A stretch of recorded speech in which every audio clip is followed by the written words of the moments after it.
নমস্কার। আমি 15ই আগস্টের দিন আমারই বন্ধুর সাথে অনলাইনে একটা গেম খেলেছিলাম। সেটা ছিল কিংস ইন্ডিয়ান ডিফেন্স। খুব দুর্ধর্ষ অ্যাটাকিং গেম হয়েছে। সেই গেমটি আমি শেয়ার করে দেখাবো।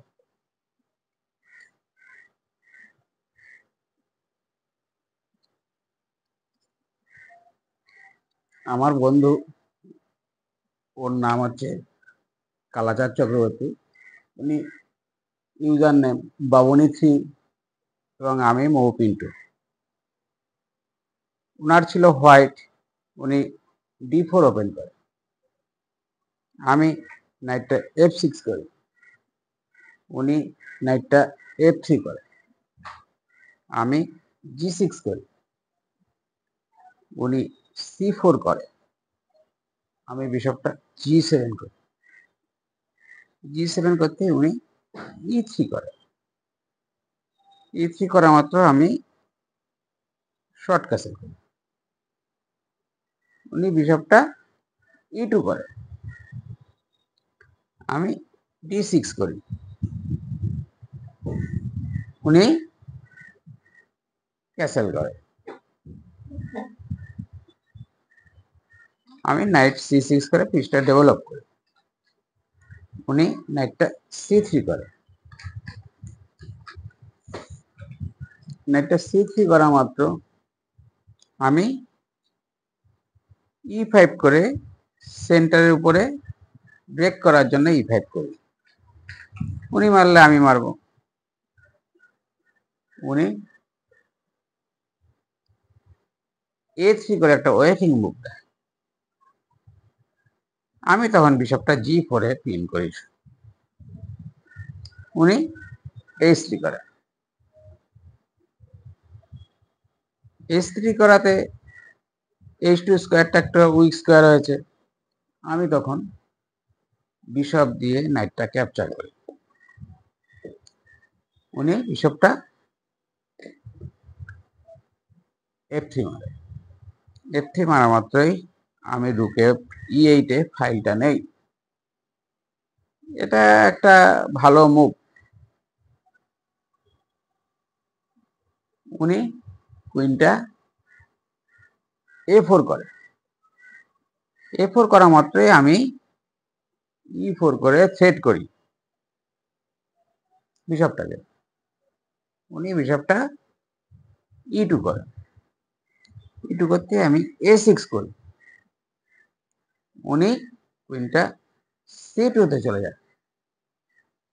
আমি তখন কুইনটা D7 স্কোয়ারে স্পেস করি। উনি বিশপটা D2 করে লাস্ট পিসটা ডেভেলপ করে। করা মাত্রই আমি পিসটা ডেভেলপ করা হয়েছে। এবার রুক ফাইলটা ক্যাপচার করছি E7। উনি রুকে C1 করে। C1 করা মাত্র আমি রুকে E8 করি। করতেই উনি নাইটটা D5 দেয়। নাইটটা D5 দিয়ে নাইট F6, নাইট দিয়ে এবার রুকটাকে ধরেছে। আমি ক্যাপচার করি। ক্যাপচার করা মাত্রই উনি C ইন্টু D5 মারে। আমি নাইটটা A7 করি। A7 করা মাত্রই উনি বিশপটা A5 করে। আমি B6 করে বিশপটাকে থ্রেট করি। উনি বিশপটা D2 তে যায়। আমি তখন A5 করি। ও যদি B4 করে ক্যাপচার করতে চায় আমি এগ্রি, রাজি আছি। উনি B4 করে। আমি A ইন্টু B4 করি। উনি বিশপটা BB4 করে। বিশপ BB4 করতেই আমি F5 চার্জ করি। উনি A4 করে। আমি রুক F8 করি। উনি A5 করে। আমি তখন চিন্তা করছি যদি আমি F4 এ যাই তাহলে তো বিশপটা আবার এইখানে এসে কুইনটাকে ফেলে। সেটা যাতে করতে না পারে সেই জন্য আমি H5 করি। H5 করতেই A ইন্টু B6 মারে। আমি তখন a ইন্টু বি সিক্স মারি, a into B six, C into B six মারার পর ও রূপটা এ ওয়ানে আনে, কারণ এই দিক দিয়ে বিশেষ কিছু করতে পারছে না দেখে ও রূপটা এ ওয়ান আনে।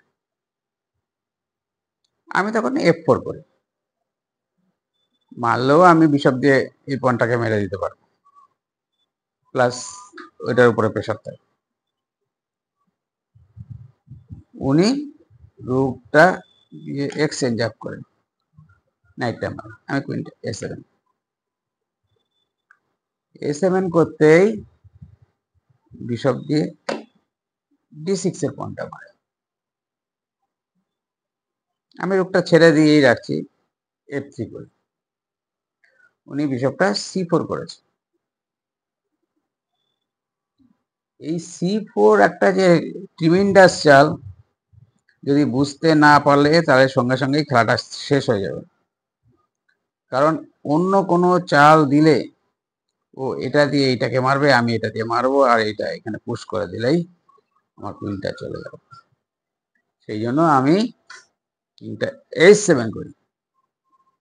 কুইনটা h7 করতে ও কুইনটা b3 করে। কুইনটা b3 করতে আমি কুইনটা d7 এ যাই।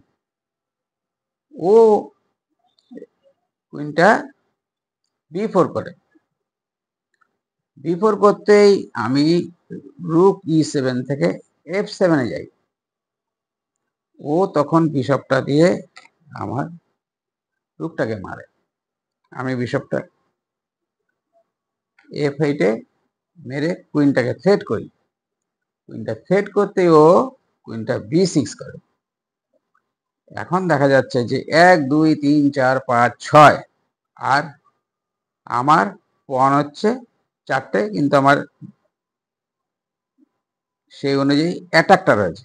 সেটা কিরকম ভাবে? f ইন্টু g2 মারি, কিং ইন্টু g2, কারণ গ্রুপটাকে ধরা আছে। আমি তখন কুইনটা f5 দেয়। ও তখন বুঝে ফেলে যে এখানে তো অ্যাটাক চলে আসছে। ও তখন লাস্ট চেষ্টা করে কুইনটা e6। Queen f3 check.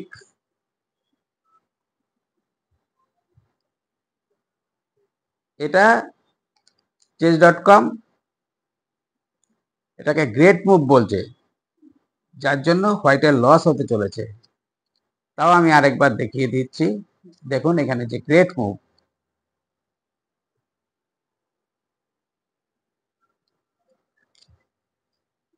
এই গ্রেট মুভ হওয়ার পর চেক দেওয়ার পর ও কিংটা g1 এ যায়।